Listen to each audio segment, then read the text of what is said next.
என் அன்பு சகோதர சகோதரிகளே, இயேசு கிறிஸ்துவின் நாமத்தில் என் அன்பின் வாழ்த்துக்கள். இன்றைய முத்து மூலமாக மறுபடியும் உங்களை சந்திப்பதிலே நான் மிகுந்த மகிழ்ச்சி அடைகிறேன். கர்த்தர் உங்களை ஆசீர்வதிப்பாராக. எங்கே என்ற தலைப்பிலே நம்ம தொடர்ந்து இந்த இன்றைய முத்து மூலமாக நம்ம தியானித்து வருகிறோம். அந்த வரிசையிலே எரேமியாவின் புலம்பல் 2ஆம் அதிகாரம் 12ஆம் வசனத்தை படிக்கிறேன். எரேமியா 2:12. அவர்கள் குத்துண்டவர்களைப் போல நகரத்தின் வீதிகளிலே மூர்ச்சித்து கிடக்கும்போது, தங்கள் தாய்களின் மடியில் தங்கள் பிராணனை விடும்போதும் தங்கள் தாய்களை நோக்கி தானியமும் திராட்சரசமும் எங்கே என்கிறார்கள். தங்கள் தாய்களை நோக்கி தானியமும் திராட்சரசமும் எங்கே என்கிறார்கள். நகரத்தின் வீதியிலே குத்துண்டவர்கள் மூர்ச்சித்து கிடக்கும் போதும், தங்கள் தாய்களின் மடியிலே தங்கள் பிராணனை விடும்போதும் தங்கள் தாய்களை பார்த்து கேட்கிறார்கள், எங்களுக்கு தானியமும் திராட்சை ரசமும் எங்கே? பிரியமானவர்களே, கேட்கக்கூடாத நேரத்தில் கேட்கக்கூடாத ஒரு கேள்வி.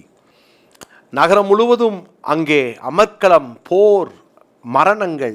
ஆனால் அவர்கள் என்ன கேட்கிறார்கள்? எங்களுக்கு தானியமும் திராட்சை ரசமும் எங்கே? தானியமும் திராட்சை ரசமும் எப்பொழுது தேவை? ஒருவேளை இந்த காலத்திலா அதை தேடுவது? நம்ம எதை எப்பொழுது கேட்க வேண்டும் என்று நாம் அறிந்திருக்க வேண்டும். கேட்க வேண்டிய நேரத்தில் தான் கேட்க வேண்டியவைகளை நாம் கேட்க வேண்டும், தேட வேண்டியவைகளை தேட வேண்டும். ஒரு பெரிய மரண ஓலங்கள் மத்தியிலே, ஒரு பெரிய அசம்பாவிதங்கள் மத்தியிலே இவர்கள் கேட்கிற கேள்வி, எங்கே தானியமும் திராட்சை ரசமும்? இது உண்ணுவதற்கான காலம் அல்ல, இது ஒரு பெரிய அதிர்ச்சியான நேரம். பிரியமான தேவனுடைய பிள்ளைகளே, அப்படிப்பட்ட ஒரு தவறான நேரத்தில் தவறான கேள்விதான் இந்த புலம்பல் 2:12. ஒரு 3 காரியத்தை நான் இந்த காலத்தில் எது முக்கியம்? தானியமும் திராட்சை ரசமுமா முக்கியம்? இந்த காலத்திலே வயிற்றுக்குரிய ஆகாரத்தை தேடுவதற்காக நாம் அழைக்கப்பட்டவர்கள் அல்ல. காரணம், முதலாவதாக சங்கீதங்களின் புஸ்தகம் 4ஆம் சங்கீதம் 7ஆம் வசனம். சங்கீதம் 4:7 வாசிக்கிறேன். அவர்களுக்கு தானியமும் திராட்சை ரசமும் பெருகி இருந்த காலத்தின் சந்தோஷத்தை பார்க்கிலும் அதிக சந்தோஷத்தை என் இருதயத்தில் தந்தீர். அவர்களுக்கு தானியமும் திராட்சரசமும் பெருகி இருந்த காலத்து சந்தோஷம். தானியம்தான் எங்களுக்கு சந்தோஷம், திராட்சரசம்தான் எங்களுக்கு சந்தோஷம் என்று ஒரு கூட்டம் சொல்லி கொண்டிருக்கிற நேரத்தில் ஒரு கூட்டம் சொல்லுகிறது, எங்களுக்கு ஒரு சந்தோஷத்தை தந்திருக்கிறார். என்ன சந்தோஷம்? அதுதான் ரட்சிப்பின் சந்தோஷம். இன்றைக்கு தேட வேண்டியதெல்லாம் நமக்கு அந்த ரட்சிப்பின் சந்தோஷத்தை தேட வேண்டிய காலத்தில் இருக்கிறோம். காரணம், ஜனங்கள் ரட்சிக்கப்படாமல், என் ஜனங்கள் அவர்கள் அறிவில்லாமையினால் சங்காரமாகிறார்கள் என்று வேதத்தில் வாசிக்கிறோம். அப்படிப்பட்ட சங்காரங்கள் நடக்கிற நேரத்தில் எங்களுக்கு தானியம் கொடு, திராட்சரசம் கொடுன்னு கேட்கிறாங்க. இது அல்ல, இது அதற்கான காலம் அல்ல. இது ரட்சிப்புக்கான அந்த சந்தோஷத்தை தேடுவதற்கான காலம். தேவனுடைய பிள்ளைகளே, இதுவே அனுக்கிரக காலம். ஒருவேளை நீ கிறிஸ்தவ குடும்பத்தில் பிறந்ததுனால ரட்சிக்கப்பட்டேன் என்று நினைக்கலாம். ஒருவேளை உன் பெற்றோர் கிறிஸ்தவர்களாக இருப்பதனால நீ ரட்சிக்கப்பட்டதாக நினைக்கலாம். ரட்சிப்பு அது அல்ல. உன் பெற்றோர் ரட்சிக்கப்பட்டிருக்கலாம், ஆனால் உன் தனிப்பட்ட வாழ்க்கையில் இந்த காலம் ரட்சிக்கப்பட வேண்டிய காலம். நீ இயேசு கிறிஸ்துவை உன் சொந்த ரட்சகராக ஏற்றுக்கொள்ள வேண்டிய காலத்தில் தானியத்தையும் திராட்சரசத்தையும் தேடிட்டு இருந்தா அது எவ்வளவு பெரிய வேதனையான காரியம். யோசித்து பாருங்க. இது தானியமும் திராட்சரசமும் தேடுகிற காலம் அல்ல, ரட்சிப்பின் சந்தோஷத்தை தேடுகிற காலம். அதுதான் பெரிய சந்தோஷம். இரண்டாவதாக லூக்கா சுவிசேஷத்தின் 12ஆம் அதிகாரத்தில் இயேசு ஒரு ஓமை சொல்லுகிறார். அங்கே ஒருவன் இப்படிதான் புசித்து குடித்து வாழ்வதை குறித்து அவன் நினைத்து கொண்டிருக்கிறான். அன்றைக்கு அவனுடைய வாழ்க்கையில் ஒரு பெரிய சந்தோஷம் என்னன்னா, அவனுக்கு ஒரு பெரிய ஒரு அறுவடை கிடைத்து விட்டது. எனவே 18ஆம் வசனம், லூக்கா 12:18, நான் ஒன்று செய்வேன், என் களஞ்சியங்களை இடித்து பெரிதாக கட்டி எனக்கு விளைந்த தானியத்தை என் பொருள்களையும் அங்கே சேர்த்து வைத்து, பின்பு ஆத்மாவே உனக்காக அநேக வருஷங்களுக்கும் அநேக பொருட்கள் சேர்த்து வைக்கப்பட்டிருக்கிறது, நீ இளைப்பாரி புசித்து குடித்து. இதுதான் தானியமும் திராட்சரசமும் தான் புசிப்புக்கும் குடிப்புக்கும் அடையாளம். நீ புசித்து குடித்து பூரிப்பாயிரு என்று என் ஆத்மாவோடே சொல்லுவேன் என்று தனக்குள்ளே சிந்தித்து சொல்லி கொண்டான். நடந்தது என்ன? தேவனோ அவனை நோக்கி மதிகேடனே. ஆண்டவர் சொல்றாரு பாருங்க, அவன் தானியத்துக்கும் திராட்சரசத்துக்கும் பிளான் பண்றான். ஆனால் ஆண்டவர் சொல்றார், இன்று உன் ஆத்மா உன்னிடத்திலிருந்து இந்த ராத்திரியிலே எடுத்துக்கொள்ளப்படும். அப்பொழுது நீ சேகரித்தவைகள் யாருடையதாகும்? யோசித்து பாருங்க. ஒருவேளை உங்கள் ஆத்துமாவை குறித்ததான ஆத்துமாவுக்கான ஆகாரத்தை தேடுவதற்கான காலம், ஆனால் தானியத்தையும் திராட்சரசத்தையும் கேட்கிற காலமாக இதை மாற்றிவிட்டோம். ஆத்மாவுக்கு என்ன ஃபீட் பண்ணுறோம்? வயிற்று பசிக்கு வேலைக்கு ஆகாரத்தை கொடுக்குறோமே, சரியான நேரத்தில் பசி எடுத்துருதே. உங்கள் ஆத்மாவிலே ஒரு தாகம் இருக்கிறதா? கடைசியா ஆண்டவரை என்னைக்கு தேடினீங்க? கடைசியா என்னைக்கு ஆண்டுடைய சமூகத்தில் நீங்கள் விண்ணப்பம் பண்ணீங்க?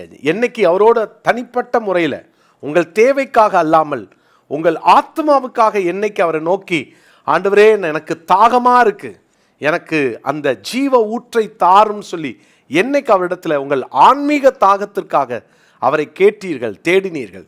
என்றைக்கு உங்கள் ஆன்மீக பசிக்காக அவருடைய சமூகத்தில் போய் அமர்ந்தீர்கள்? மரியாள் தேவனுடைய பாதத்திலே அமர்ந்து நல்ல பங்கை தெரிந்து கொண்டால் அந்த ஆன்மீக பசியையும் ஆன்மீக தாகத்தையும் தீர்க்கிற இடம் அதுதான் இந்த காலம், அதுதான் தேவனுடைய பாதம், அதுதான் தேவ சமூகம். ஒருவேளை அதை விட்டுட்டு இன்னும் என் வாழ்க்கையில் என்ன செய்யலாம், என்ன சேர்க்கலாம், எப்படி வாழலாம், இன்னும் எப்படி பெரிதாக்கலாம், இன்னும் நான் எப்படி என் களஞ்சியத்தை பெருசாக்குவேன், எப்படி என் பேங்க் பேலன்ஸை நான் அதிகப்படுத்துவேன், இன்னும் நான் என்னத்தை சேர்த்து வைப்பேன், இது அதற்கான காலம் அல்ல. தேவனுடைய பிள்ளைகளே, தானியமும் திராட்சரசம் எங்கே என்று இது கேட்கும் காலம் அல்ல. காரணம், ஒருவேளை அவைகள் இருக்கலாம், உன் ஆத்மா இல்லை என்றால் அது சேகரித்து வைத்தவைகள் யாருடையதாகும்? யோசித்து பாருங்கள். உன் களஞ்சியத்தை பெரிதாக்க வேண்டாம். உன் ஆத்ம பசியையும் தாகத்தையும் தீர்த்து கொள்வதற்கு அந்த தாகத்தை அதிகமாக்குங்கள். மூன்றாவதாக, என் தானியமும் திராட்சரசமும் எங்கே என்று கேட்கும் காலமா? லூக்கா சுவிசேஷத்திலே 12ஆம் அதிகாரம் 45ஆம் வசனம். லூக்கா 12:45.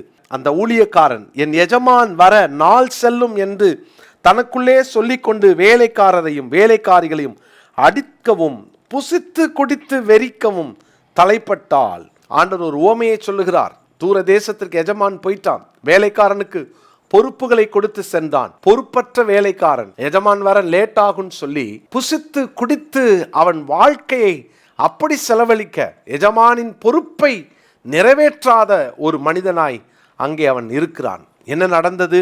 46ஆம் வசனம். அவன் நினையாத நாளிலும் அறியாத நேரத்திலும் அந்த ஊழியக்காரனுடைய எஜமான் வந்து அவனை கடினமாய் தண்டித்து உண்மை இல்லாதவர்களோட அவனுக்கு பங்கை நியமிப்பான். என்ன ஒரு வேதனை பாருங்களேன். உண்மை இல்லாதவர்களோடு வேதத்துல மத்தேயு சுவிசேஷம் 24ஆம் அதிகாரத்துல அவனுக்கு பெரிய தண்டனை வழங்கப்படுவதாக வாசிக்கிறோம். பிரியமானவர்களே, ஒருவேளை உன் தனிப்பட்ட வாழ்க்கையில புசித்து குடித்து ஒருவேளை உன் வாழ்க்கை எப்படியாக இன்னும் ஆண்டவர் வர காலதாமதமாகும்னு நினைத்து கொண்டு தேவன் கொடுத்த பொறுப்பை நிறைவேற்றாமல் ஒருவேளை புசிப்பையும் குடிப்பையும் மாத்திரம் தேடிக்கொண்டு தானியம் எங்கே, திராட்சரசம் எங்கேன்னு கேட்கும் காலம் இது அல்ல.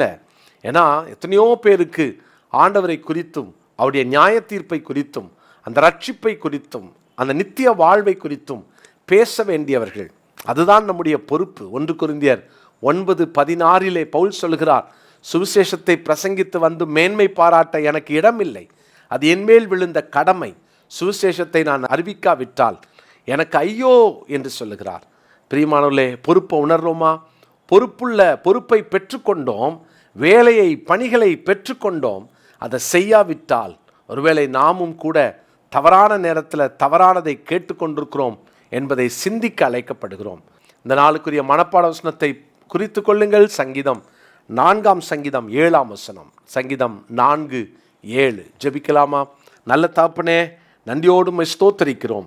ஆண்டவரே, தவறான நேரத்தில் தவறானதை தேடி தவறானதை கேட்டு தவறான வாழ்க்கை வாழ்ந்து ஆண்டவரே ஒரு பிரயோஜனமில்லாத ஒரு வாழ்வோடு எங்கள் வாழ்க்கை முடியக்கூடாது. வாழும் ஒரு வாழ்க்கையும் ஆண்டவரே நாங்கள் ரட்சிப்பின் சந்தோஷத்தை பெற்றவர்களாக எங்கள் வாழ்க்கையிலே ஆத்ம தாகத்தையும் பசியையும் ஆண்டவரே அதிலே நாங்கள் கவனம் செலுத்துகிறவர்களாக எங்கள் ஆத்மாவை போஷித்து கொள்ளுகிறவர்களாக எங்களை மாற்றும்.